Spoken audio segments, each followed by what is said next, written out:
Hi, welcome back to the farm. My name's Roz, also known as Passion Flower, and you'll find me here each week talking about my farming and creative life. It's a little cool and wet this morning, so I've got the beanie and the scarf on, which I will talk to you about in a little bit. Also, the hair needed a wash, so easier to just chuck a beanie on, especially in this cold weather. It's actually been quite a nice week. Crisp mornings, lots of frost, and then blue skies and quite sunny. It's just today that it's been a bit rainy and much cooler and windier. So it's been a nice part of winter, really, this past week or so. And it means that the grass is growing quite green, the garden's doing really well. And also at the moment around here and the paddocks and everything, it's not too wet, which is great because I had to get my car over here this morning so I could pack for a market. And if it was too wet, it would have been a bit of a struggle to drive over here, or I would have had to have literally packed stuff on my trolley and transported it over to the house. A few things to catch you up on for the past couple of weeks, because last week was all about Bendigo and my Bendigo haul. So if you haven't watched that video, perhaps after this, go and watch that one because there's lots of lovely yarny things to see in that one. One important thing I had to get done last week was to get the gas struts on my car boot fixed. They just gave way. I mean, it's a 5-6-year-old car, and I do use my boot quite a lot. And I just opened it and it felt quite heavy. And I'm like, oh, maybe it was like stuck with dirt or something. So I cleaned it a little bit and pushed it up, and it almost hit me on the head. It just fell straight back down. And they're so heavy when those gas struts are not working.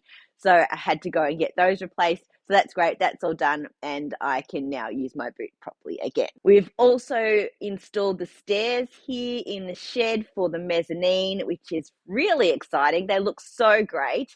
It's going to really open up our storage space up on the mezzanine. We've been using a ladder and a pulley system, which is quite awkward, whereas now we'll be able to go up and down those stairs quite easily. They're nice and wide and secure. And it means that things that we're not using all the time, smaller things, can then be popped up there out of the way, and it will create more space down here. Well, maybe not, because we'll end up storing more things in here, but it'll give us a much better storage option than we have had previously, because you're kind of keeping things down because it was much harder to go up and down the ladder to do the storage part than to just go up the stairs. I did talk about this a little bit last week. I have been washing one of Vito's fleeces, one of my 3 sheep. So I started with his second shear, which is probably quite short, really, but I thought it was probably the one that was the least ruinable, if that's even a word. I didn't want to make mistakes on Hurley's first fleece or Vito or Evie's first fleece, so that's why I chose to do that second shear. And I've been working really hard to wash that whole fleece. So I took some video and some photos of me doing the process. Hopefully I am able to put those in here.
I've been doing it in small batches in my sinks here in the shed. The first batch I did, I was heating water up in pots and then tipping it into the sink. But I felt like I wasn't quite getting it hot enough. I was being a little bit impatient, to be honest. Uh, so what I did for the second batch that I did is boiled the kettle. And just boiled the kettle. So it took 3 full kettle loads to get enough in each of the sinks for soaking. I just put maybe this much water in the bottom, a little bit of shampoo, and then just a layer of the yarn or the fleece, and let it sit in that hot water for about 20 minutes. Then took it out and put it into fresh water and did it again. So I did 3 like washes, rinses, and then with like a soap, and then I did 2 rinses with no soap, just plain water. And that seems to be about the right amount for how dirty the fleece was to get it reasonably clean. There's still some veggie matter and stuff in it, but as I am now using my combs to brush it and get it all nice and all aligned and all that kind of thing, I'm getting out those extra bits as well. So I've done now 3 bags of fleece about this size. It's come up beautiful and fluffy. It is, let's see if I can grab a bit. This is what it looks like now that it's clean. You can see there's still little bits and pieces in it, but it was really grotty dirty before. And as I said, took 3 washes before the water was clear. You can see how crimpy it is, but it is quite short. And his fleece is short. That's just the way it's going to be. So I am now using my combs, and when you get them all aligned and all nice and clean, this is how it's coming out beautiful and fluffy. And I've now got a little bag that's hanging on my spinning wheel, and I'm just popping in the little bits of roving that I'm creating from my combs. Last weekend, I taught a sock class and a brioche knitting class at Unwind Craft Cafe. I have another series of those coming up next weekend, the 5th of August. The brioche class is in the morning and the toe-up sock class is in the afternoon. So if you've been thinking about taking one of my classes, or if you're interested in either toe-up socks or learning brioche, then you should definitely check out the link below. I've got links to both of those class sign-up pages so you can book your ticket. There are a few left for each of those at the moment. So if you get in quick, you should be able to snag one for next weekend. I really do love teaching those classes. It's really awesome at the start to see how tense and stressed and not sure about themselves the students are. And as they understand and see the technique and start to just try it and believe that they can actually do it with the reassurance that I'm there to help them fix any mistakes or to show them how it should be done, they really get going on it. And by the end of the class, we had all these amazing little socks, and we had great brioche swatches of increases and decreases and all sorts of things. So it's really fun and inspirational to see everyone learning new things. I've been looking at my calendar for the second half of the year, and I'll be adding some new market dates shortly. I'm just confirming a few more directly with the organisers, so that will be fun. So as part of that, I've now got a bit of a schedule for when I need to have large amounts of yarn dyed up, and I'll be working backwards from those dates to start my dyeing schedule for the second half of the year to make sure that I have everything that I want to have for those events. So I started this week with some mohair, which as soon as I've finished recording today, I will be rinsing and hanging to dry. So I will be releasing that mohair yarn that I have showed you that I had dyed as a test for myself. It is lovely, really makes everything soft and fluffy, and it takes the dye beautifully. And so I am starting with some of my pastel light solid colors on that. Yesterday I dyed olive, aqua, and lilac, and I think that they're going to look really lovely in the mohair and will really pair well with my DK and fingering weight yarns to be able to create some really lovely projects. For the next 3 to 4 weeks, my plan will be to dye all of my flower colorways because all of the next lot of markets will be in spring, and I think that would be really great to have a lot of flowers available for everybody, and it really is my signature style and colors. So that will be happening. And then I will also be working on a Christmas colorway. I still just can't get the idea right. It's bugging me. It'll come. I know it will. Or maybe I'll revert back to sort of rejigging one of my older colorways because I really do like my sugar plums. So I'm thinking that perhaps I'd do something similar to that. That's kind of where my heart is in terms of the Christmas colorway idea at the moment. As I said, I have brought the car over here because I'm going to a Tea Time Yarn Retreat market this weekend, which is the private market as part of the retreat. So they're always great. It's always a small, intimate group of both vendors and retreat goers, and it's always a really lovely time. So I'm looking forward to getting away for the weekend, kind of giving myself a little downtime, as well as being able to be around lots of like-minded crafty people. First to what I'm wearing this week, I've got my Vika beanie on that I finished a couple of weeks ago. So it's the purple sea urchin colorway by Dye by Hand yarns at the top, and the green is Old Miller green by the Knitting Man Recommends, and I really like how this came out. The pattern is in the 52 weeks of easy knits. And the scarf or cowl that I'm wearing, it was originally a scarf, but it was quite short, is the Noro Stripes scarf. It's in my project page and I'll link below. And I actually did use Noro for this, and then just a black.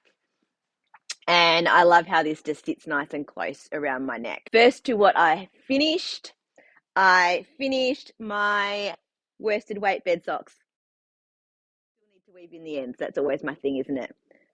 So here are the 2 completed socks. They're beautiful and long. I used pretty much every bit of yarn except for the end, like little bit.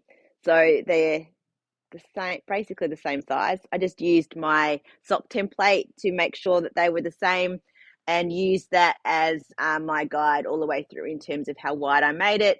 They fit beautifully, and I'm really excited to start wearing them because they're going to be lovely and warm.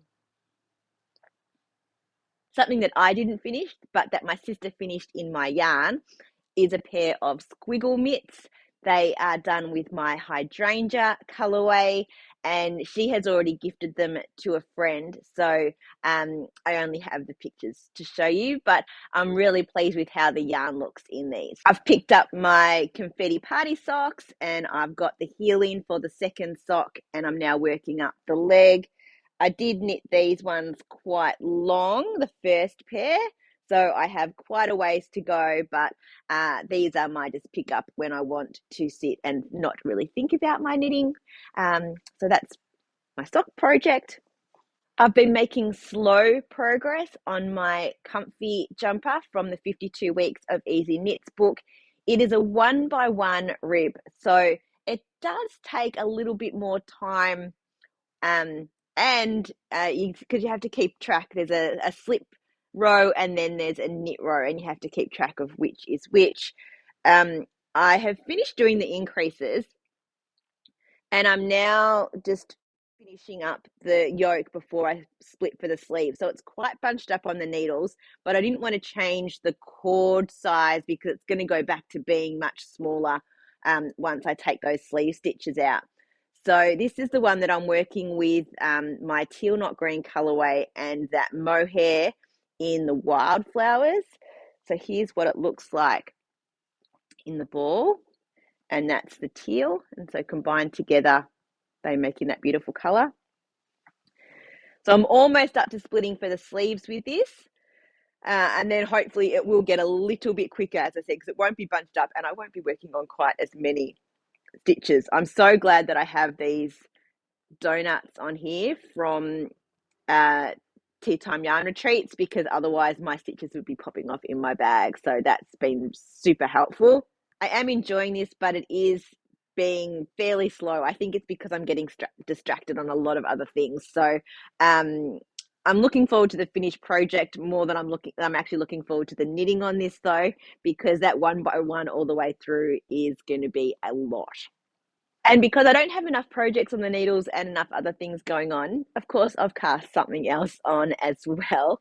I've started a colorwork hat. It's called the Ophidia hat. It's a free pattern on Ravelry. It's quite a simple colorwork project. And the reason that I've chosen it is because I do want to, with the yarn that I showed you last week, the brown and then the light cream and the green that I talked about, I do want to make myself like a full-on colorwork jumper. And I'm looking for patterns for that at the moment, and I haven't found one that I actually want to knit yet. But so I do want to make a full colorwork jumper. And all of the color work that I've done previously, I've literally done with just the flicking method and just picking up one, dropping, picking up the other.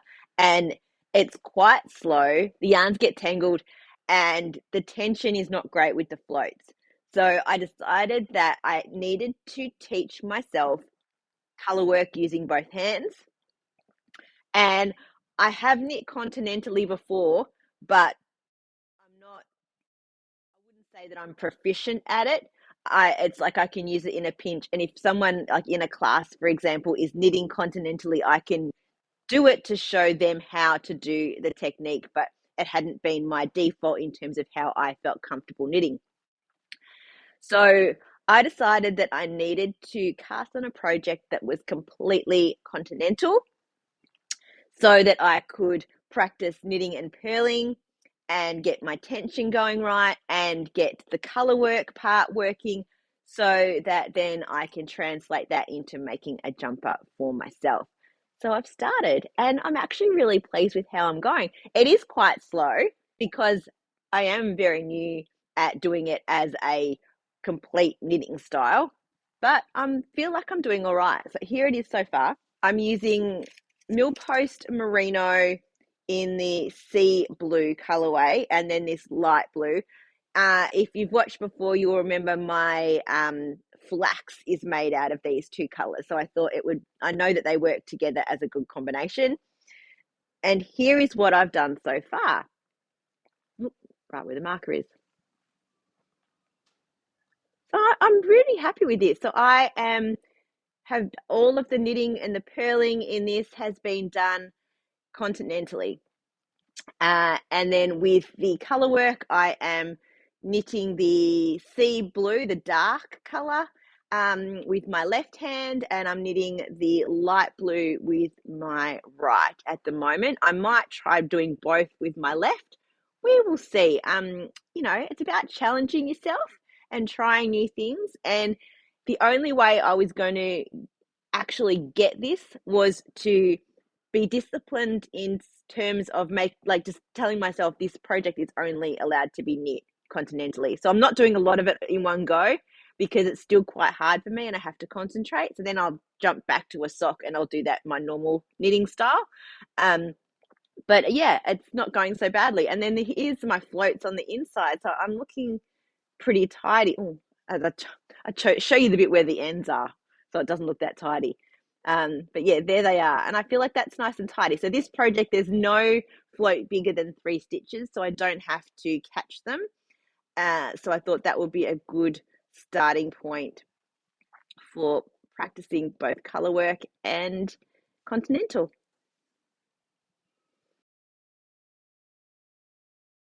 That's it for another week. Thanks for spending some time with me. If you're enjoying these videos, please give me a thumbs up and subscribe to my channel, and look forward to seeing you next week on the farm. Bye.